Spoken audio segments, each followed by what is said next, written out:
My life before Habitat for Humanity was like going from darkness to light.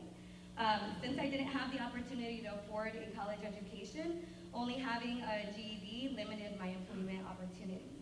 And so I was working at Tanger Outlets, Limited 2 back in the day, Justice, and now it's not there anymore.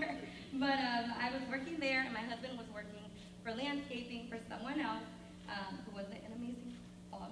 And so we found ourselves that our streams of income weren't enough. Many nights we had ourselves eating rice, beans, and eggs every night because we weren't able to afford much and we had to provide. We have 3 beautiful girls, and so that was what we ate at night.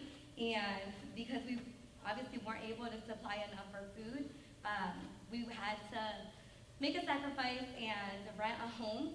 This isn't a duplex, not an apartment. We had to rent one home, and we would share it with 4 other families. So we all got one room, and luckily enough, we were able to have the master bedroom with kids. That worked out well, but we saw that we didn't have enough room for furniture, so we had to purchase a queen bed, and that's where we slept. We would, all of us, sleep on that bed, and the good thing that I have, short legs, so my legs weren't hanging off the bed, but it's not an ideal situation for anyone. And we weren't able to have a dining room table, and my kids always remember, and as I was preparing, my daughter's like, you need to share that when we had dinner, we had like this Dora table. You guys know like the little kids table that you pull out, it has 4 little chairs. Well, that was our dinner table. We would pull it out and put it in the middle of the bedroom, and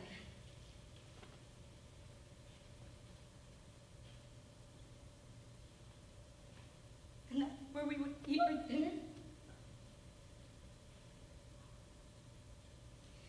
And where we lived, the people that lived with us, they would steal our food. So we had to purchase a mini fridge, and it was there. So we basically had like a mini house inside a bedroom. And at night, my children, the time passed, and my children, you know how they like drawing. And so they would draw pictures of their house, and they're like, Mommy, when am I gonna get my own room? And I'm like, soon, but inside, it would break my heart because I knew that it was impossible in my situation to keep going and, and be able to give them a great opportunity in life.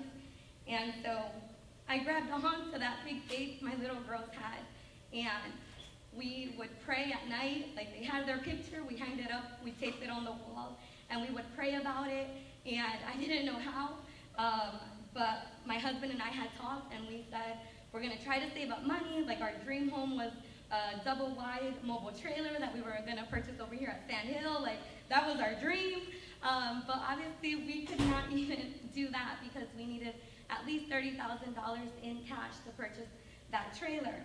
And so we kept praying, we kept believing in God, and then we found out about Habitat for Humanity, went through the whole process, and going through all the rigorous expectations that Habitat puts on a family, we were able to purchase the 101st Habitat house in Sussex County.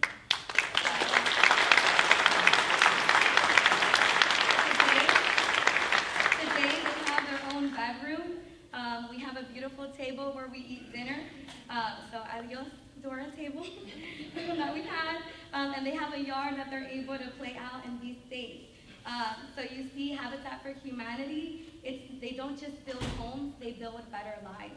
After being a homeowner, I was able to become certified to work as a paraprofessional at a public school, and today I continue to pursue my degree as I continue at Del Tech. Shout out to them. Together, me and my husband, we opened a successful small landscaping business, and we're not featured in Forbes or any of those things, but you may see our New Life landscaping logo over at the Habitat Restore as we are sponsors, and you may see our landscaping crew with Rock the Block over in Seaford helping out to bring revival to communities.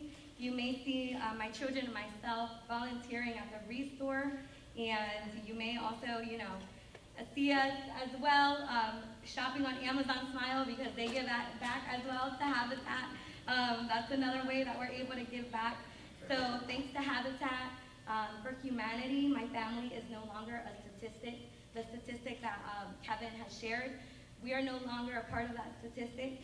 And with that, I say, I am Isana Ventura. I am Habitat for Humanity. Will you join me in making our community more prosperous? Will you join me in changing the statistics into a success story? Will you join me in empowering others like Habitat did for me and my family? Thank you so much.